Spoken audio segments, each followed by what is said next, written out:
You know, I've just been sitting here contemplating, figuring out how to start this video here because I'm really just not really hitting it. We're going to be doing some duct work, so I was trying to think maybe you could duct underneath it, but that doesn't seem very funny. It doesn't really fit. So maybe I keep scratching my head and come with what the duct, but that's probably pushing the issue because that could be misinterpreted. So how about we just stick with what I know? Fixing these old Firebirds, getting you guys involved, showing you the ins, outs, the goods, the bads, and the uglies, the right way, the wrong way, and of course the BBG way.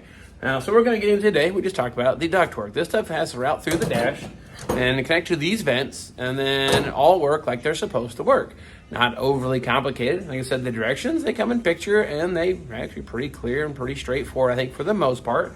We've done a few modifications to this system, so we're going to route the ductwork just a little differently, but for the most part, it's going to cover a factory, or sorry, their by design installation for the vintage air kit. So first things first, let's get into what I got, show you what we need to do, and let's get this thing rolling. Well, let's get started here. This is the center vent that comes with the kit, so we're going to have to actually notch out the dash here to install this center vent. That's going to reside there.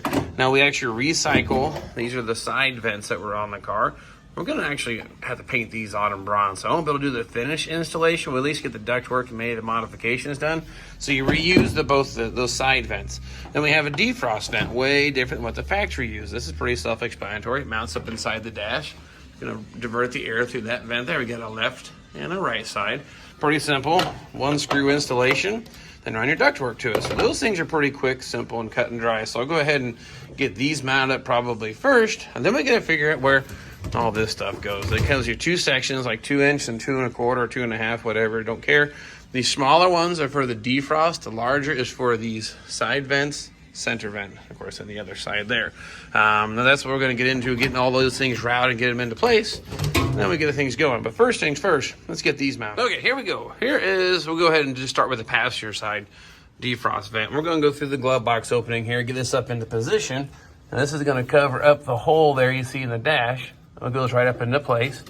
And once you get happy where where it covers the hole just nice, go ahead and mark this and drill like an 1/8 inch pilot hole and put like a self-tapping screw through the hole. Now this was the original, I think, hole for the ductwork, but you can tell it's a little further over. And fortunately, you can get a nice straight shot in here with a drill to drill that hole out. So now you can see what that looks like. That's as simple as that to installing the defrost vent. And looking in here, you got nice and centered. That's what it's going to look like. So I would say we are good to go and put the screw in that one. Now the driver's side isn't any different. Same thing. We got a nice straight shot here with the instrument cluster with it removed. You can put a self-tapper right through that there. Those had to be the same kind of screws I used to put the car all together. So I have plenty of those. So now with both of those installed and in place, then you could actually run the ductwork. Now the defroster is these two here. There's a port on this side. I'll get you in here. The port on that side, I put DEF for defrost, not because I can't hear. But this could be the passenger side. That's the driver's side outlet. So we're going to then run a piece of the 2 inch flex line up to where it needs to go to the ductwork. Okay, before I run the ductwork, I started thinking, I'm going to cut some of this metal out of the way, and that metal might be hot enough that it was going to damage my new ductwork. It's just plastic. But the directions basically say we're going to connect the dots or draw a straight line. We're just going to cut this opening out. So come straight across, straight across, straight across, and straight down there. So you see for the most part what has to be done. So let's get the cutoff wheel and go bing, bing, bing, bing. 5 cuts and we're finished. All right, depth wheel engaged.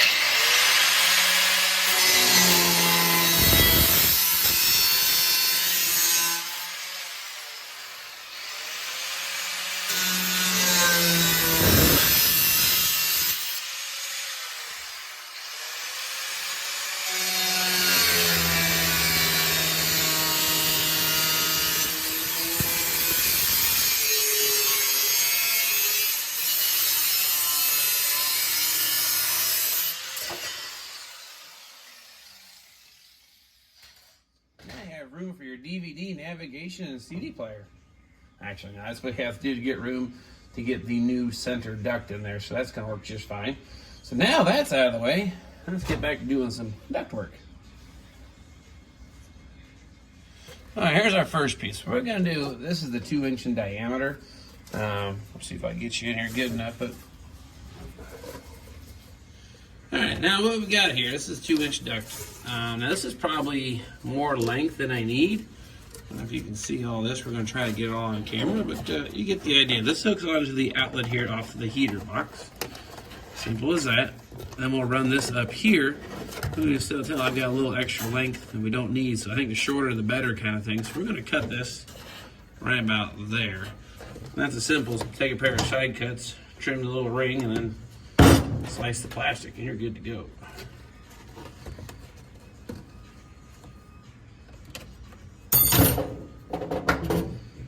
Alright, now we're shortened. It should go right on here to the defrost duct.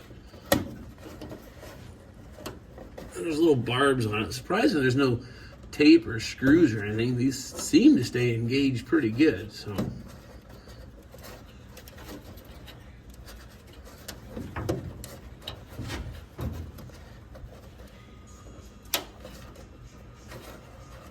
right, there we go. Passenger side defrost duct. Now we'll do the same thing to the driver's side. Let's get into the next part. Went ahead and did the driver's side defroster duct. That's pretty self-explanatory, I feel. But the next question becomes, we're going to start putting this ductwork here for the driver's side outlet, center outlet, and then the passenger side outlet. Now, there's 4 barbs here on the heater box. Now, they've got it in the directions where you're supposed to put them, blah, blah, blah, whatever. But have in mind, all 4 of these are the same. There is no blend door. There is no change. All 4 of these operate on the same function. So it doesn't really matter where you put them. I did a little bit of dry fitting and test fitting, and I don't agree with what they came with, and I'll show you why. Or maybe, like I said, I love to say it the right way, the wrong way, and of course the VVG way. What that says here is right center. Of course, you can't make that out because I tried to write with a permanent marker with my fingertips, and it's awful. But you get the idea. This one's going to come out the right center, which is going to come out right here, right center. And the one directly behind it, there's a duct back here. That's going to be my left center back here. Now this one down here says passenger side. Well, that's going to loop all the way around and then come out here, the passenger side vent. And then obviously the exact opposite back there in the back. The rear one back here, that's going to be my driver's side vent. It's going to shoot over here to the driver's side and come out there. Now the question becomes, where do you route these things? And we've got an instrument cluster that has to reside in here. We can't be in the way. Going up really high would be a solution, but they don't give you enough of this flexible ductwork to shoot it that way. Come all the way up the dash and shoot over here and come back down. Trust me, I tried. It didn't work. I like to have done it that way. So plan B, well, it actually has some space back here. You can actually shoot in between this little opening here, come across. It's a nice straight shot, less bends. It probably should flow better. It does get squeezed down just a little bit here, but you should have good airflow. So that was my plan B, and I actually do like it better. So I'm going to go ahead and get the one on the driver's side routed, plug it back here in the back, shoot it straight across through this opening, and drag it out here. That'll be the first one that we install. Now I've already pre-cut these because I did a try run, but what you could do is route this one first, and then cut off your excess length. And keep doing it that way. So on this, if I can show you where they get routed, and then you can kind of go from there. But leave yourself just a little bit of slack to work this end here. Now what will happen is, I already tested the cluster. It clears. You can still get your speedometer cable through and everything. So this will work. And it doesn't clutter up the dash too bad. Like I said, then we drag this back down here and hook it into the heater box. And as you can tell, that's all tucked up inside the dash and looks pretty tidy. The only thing you lose a little bit is right there, but that gives you plenty of slack on that work. Now that's the driver's side. Now, the driver's side center vent, well, this is pretty self-explanatory. We're going to hook it back here. Showed you on the 4 barbs on the box. Top, rear one is going to be the driver's side center vent. Now the interesting part is these vents don't require any glue or screws or anything to keep them on there, the ductwork. So this should be enough slack that's going to pop through here. Let's jump over to the passenger side. Now the passenger side we're going to do a little different. We talked about, clearance. The glove box has to reside in here. So I'm going to go in through the opening here. I'm going to drag it up real close to the top, then plug it into our heater box. That seemed to work pretty good. That's for plenty of clearance. So again, pull it through. And you've got a little bend in here I'm going to show you here.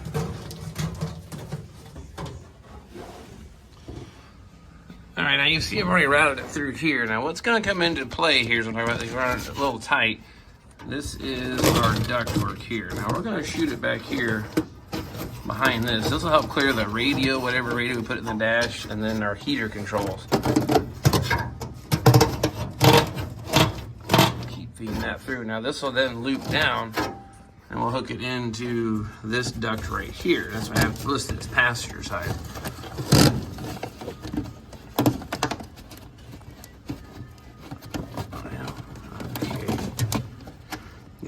them out just right to get these things on there.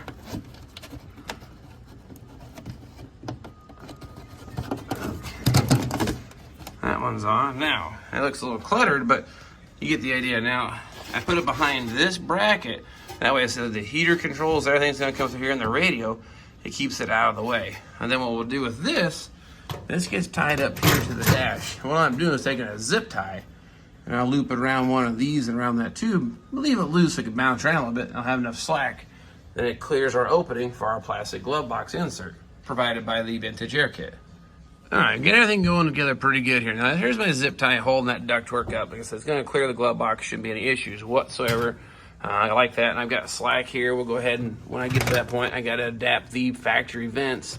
But I need to paint them autumn bronze first. I'm not gonna get those installed today. I think the goal was just show you where the ductwork needs to reside. Now, when we get inside the dash here, now what we're gonna get into inside here is going to be the last center vent. We got the driver's side center vent located, but the passenger side one, which then hooks into the heater box, is our last little barb right here. Now it's gonna come, you can see that has plenty of room to come up through here and come out right here. It's gonna clear everything just fine. So basically, grab that thing there, I'm gonna put it right onto that. Now, the directions tell you to cut these things 24 inch, 42 inch, etc., blah, blah, blah. I didn't do that. It comes like a continuous length, but imagine routing it, cutting it to length, and you can see where it needs to be, and keep it tight. It barely gives you just enough to make it work, even with how I'm routing it. So far so good, but I'll get that last piece routed down in the box and bring both out right here. All right, got the other ran up here from the box up to here. You can see how it's gonna sit. Now the next part of the puzzle is gonna be this little vent here that goes in place. That snaps right on, hopefully. Again, there's no screws or tape for this stuff. They got these barbs, and it actually seems to work pretty good.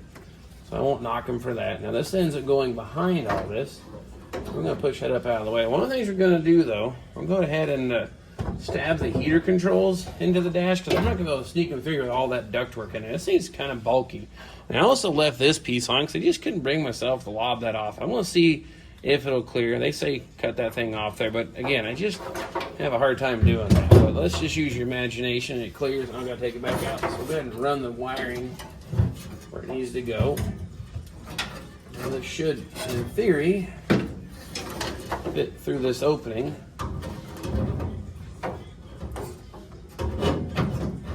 Because it actually mounts behind the dash, like so. I'll get my ductwork back where it was going. Alright, and then again, before we put all that together, this has to slide up behind all that, as if you didn't have enough fun already. It helps you to get it the right way too. Huh.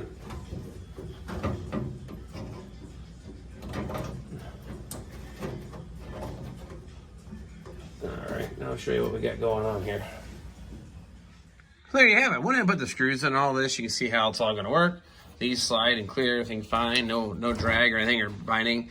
Even that little stud right now, I'll see if I get the camera, it actually clears the ductwork. But by the time I install a speaker in there, I don't think we're going to be victorious. If I get you in there, you can take a peek. But there you see that little stud sticking up. And as I operate it, it is just hitting the ductwork. So this time, Vintage Air was right. So anyway, I gotta cut that thing off after all. So do yourself a favor, lob it off.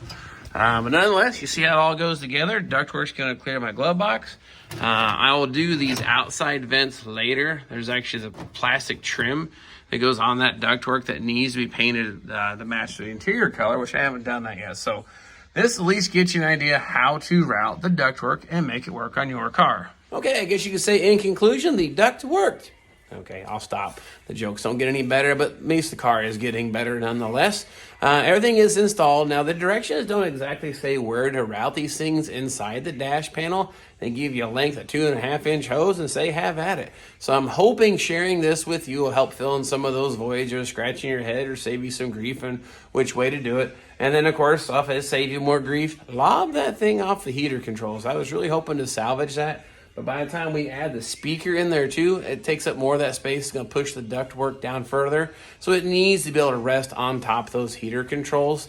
So in order to do that, you got to lob that stud off after all. But I didn't know. I haven't done one of these on a 68 Bird yet. I've only done a couple of the 1969 installs. So this one's a little different, but so far so good. Really liking the progress. Now, next go around, part of the vintage installation, I don't know what we're going to get into exactly. We've got the wiring, evacuate, and recharge. We're getting down to the nitty-gritty last few steps, but however I decide to do it, it'll definitely be part of the installation. If I feel it's important or valuable or fill in some of the blanks for you to keep you going or get you motivated to try to install one of these on your car, I'll definitely make sure that I include it, but there's not much really left to do. But nonetheless, I will definitely get the camera out. And of course, any questions during the process here, definitely let me know. And then something else to keep in mind, Firebird Fest 2023 is coming up here. I plan to be there, probably drive the transmitter out. I doubt this bird will be done by then, but again, it's not my car either. So, but love to see you guys there. Let me know if you're going to make it in the comments. Then I got my buddy Brian going to go. Try and get Louie to jump in and drive from Pennsylvania. He can stop here at Indy, hang out with me for a day, then we can finish the trek. So Louie, yes, I'm twisting your arm. And you guys, go over to his channel and tell him, just say, leave bunches of messages on his videos telling him he needs to go. But anyway, that's coming up here this summer. Not sure about Trans Am Nationals yet this year, but I may try some other different shows. But anyway, enough of this. I've rambled on long enough. I'll definitely get the camera, whatever we're going to do, vintage air. I hope to see you guys then. But in the meantime, you guys keep on thrashing on your birds. Any questions, let me know. We'll see you.